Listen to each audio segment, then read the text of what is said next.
ndiye ambaye amenidanganya, ameletea matunda ya mti nikala.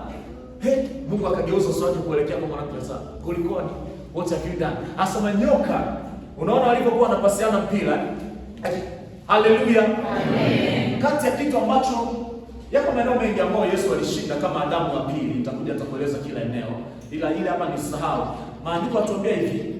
Ile dhambi ilikuwa kwa wote. Adamu ndiye ambaye alipewa maagizo kwanza na Mungu. Akakubali kwamba wamefanya kosa. Wakaanza kutupiana mpira.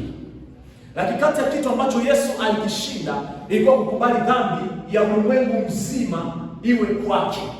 Na maandiko yanatuambia kwamba akuishia tu kuibeba dhambi, bali Mungu alimfanya Yesu Kristo kuwa dhambi. So Jesus became a sin. Yesu alikuwa ni dhambi. Any type of a sin ambayo unaweza ukaijua ilikuwa imebebwa na mtu mmoja ambaye anaitwa Yesu Kristo. Dhambi yoyote, I'm sure hakuna mwanadamu duniani ambaye anaweza kufanya dhambi zote duniani. Lakini Yesu Kristo alifanyika dhambi zote. Na ikuishia hivyo tu. Sababu Wagalatia pale 3:13 maandiko atuambia tena alifanyika laana. Sababu kitu ambacho kinafuatia baada ya hii conversation fupi hapa ya Mungu na Adam na Eva na nyoka, zilianza kutamkwa laana. Laana ya kwanza ambayo Mungu aliachilia kwa nyoka. Laana iliyofuatia akaiachilia kwa mwanamke, na laana ya tatu ikaja kwa Adam. Alianza kumuuliza swali Adam. Adam akatupia mpira kwa mwanamke. Mwanamke akatupia mpira kwa nyoka kwamba nyoka amenidanganya. Mungu akaenda kisengele nyuma. Akaanza laana kwa nyoka, umelaaniwa wewe, utatembea katika kwa tumbo lako utatembea, utakula mavumbi ya ardhi. Hivyo. Afu akaja kwa mwanamke, akamwambia kwamba nitakuzidishia uchungu.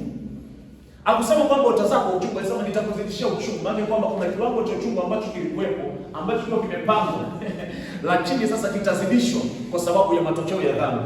Alafu aliporudi kwa mwanaume, alianza kumwambia kitu kibaya acho.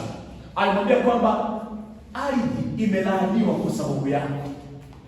Adam, ardhi imelaaniwa kwa sababu yako. Ardhi imelaaniwa kwa sababu yako. Akampiga kitu kingine, akamwambia ndugu yangu, wewe mwanaume utakula kwa jasho. Mungu akuumba ardhi ikiwa imelaaniwa. Mungu akumuumba mwanadamu ili ale kwa jasho. Mnielewe hapa. Kesho kutwa mtamaliza chuo, mtakutana na changamoto mitaani za kupata ajira, unaweza ukaingia katika kazi za kula kwa jasho.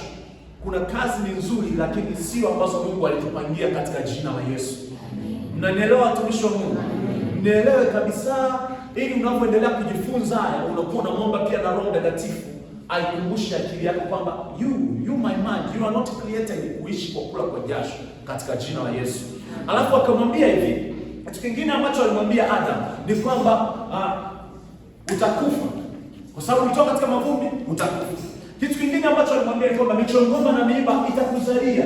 So, Mungu alipokuwa anaumba mbingu na nchi, aliumba vitu vingi. Na unajua unaposoma Genesis chapter 1, maandiko yatuambia alipomaliza kuumba, akavitazama vitu alivyoviumba na akaona kwamba ameumba vitu vyema sana. Anasema Mungu akatazama vitu alivyoviumba. Biblia ya Kiingereza naipenda sana, and behold it was so good.